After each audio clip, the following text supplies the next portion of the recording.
నిన్న సాక్షిలో ఒక న్యూస్ ఆర్టికల్ వచ్చింది అండ్ వైఎస్ఆర్సీపీ అఫీషియల్ పేజ్ లో కూడా అది ట్వీట్ వేశారు. విషయానికి వచ్చేస్తే ఒక యువతి మీద ఒక యువకుడు 13 సార్లు కత్తిపోట్లు పొడిచాడంట. స్టోరీలోకి వెళ్తే ఇద్దరు ఒకే కాలేజ్, అమ్మాయికి ప్రపోజ్ చేశాడు, అమ్మాయి పట్టించుకోలేదన్న కారణంతో 13 కత్తిపోట్లు పొడిచాడు. సో సాక్షి చెప్పేది ఏంటంటే కూటమి ప్రభుత్వంలో ఇంత పెద్ద అన్యాయం జరిగితే ఎవరు కూడా ఎందుకు నోరు మెదపట్లేదు? హోమ్ మినిస్ట్రీ కానీ సీఎం బెంచ్ కానీ ఒక అమ్మాయికి రక్షణ కల్పించలేని స్థితిలో స్టేట్ గవర్నమెంట్ ఉందా అని చెప్పి వాళ్ళు క్వశ్చన్ చేస్తున్నారు. నిజమే కదా, ఇంత వైలెన్స్ జరుగుతుంది, గవర్నమెంట్ ఎందుకు పట్టించుకోవట్లేదు? ఇది first half of the story. Second half of the స్టోరీకి వస్తే అమ్మాయి మీద దాడి జరిగిన తర్వాత అమ్మాయిని హాస్పిటల్లో జాయిన్ చేసి పోలీస్ కంప్లైంట్ ఇస్తే పోలీసులు పోలీస్ కేసు ఫైల్ చేశారు. సో స్టోరీలో కొంచెం డీప్ కి వెళ్తే ఇది ఎక్కడ జరిగిందంటే కొత్తపల్లి, పేరు నాకు ఐడియా లేదు, బట్ ఇది పులివెందుల కాన్స్టిట్యున్సీలోకి వచ్చింది, వైఎస్ఆర్ జిల్లా. అమ్మాయిని పులివెందుల ఏరియా హాస్పిటల్లో జాయిన్ చేస్తే అక్కడ సరైన ట్రీట్మెంట్ ఫెసిలిటీ లేకపోవడం వల్ల తర్వాత తిరుపతిలో జాయిన్ చేశారు. సో అమ్మాయికి ట్రీట్మెంట్ జరుగుతుంది, అమ్మాయికి ఏం కాకూడదు అని అనుకుందాం. So Sakshi point of view లోకి వస్తే నిజంగా గవర్నమెంట్ ప్రతి ఒక్కరిని కాపాడగలదా? ప్రతి ఒక్కరికి జెట్లెస్ సెక్యూరిటీ ఇస్తుందా? ప్రాక్టికల్ గా అది పాసిబుల్ కాదు.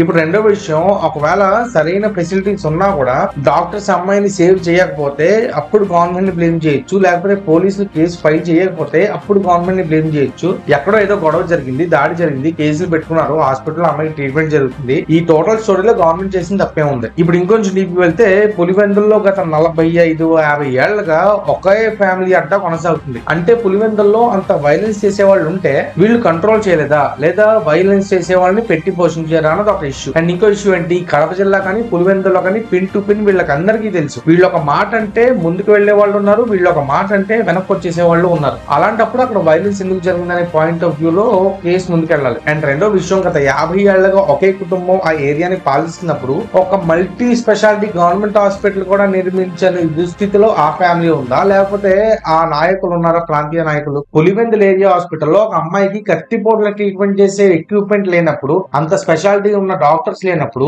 ఇంకా గత 40-50 ఏళ్లుగా అక్కడ జరిగిన అభివృద్ధి ఏంటి? వాళ్ళని గెలిపించుకుని 20 ఏళ్లుగా 30 ఏళ్లుగా 40 ఏళ్లుగా ఆ సెక్యూరిటీ, ఆ అలవెన్స్లు, ఆ విఐపి స్టేటస్ ఇచ్చి ప్రజలు టైం వేస్ట్ చేసుకున్నారు అనేది నా డౌట్. ఈ టోటల్ ఇష్యూ మీద అమ్మాయికి ఏం జరగకూడదని కోరుకుందాం.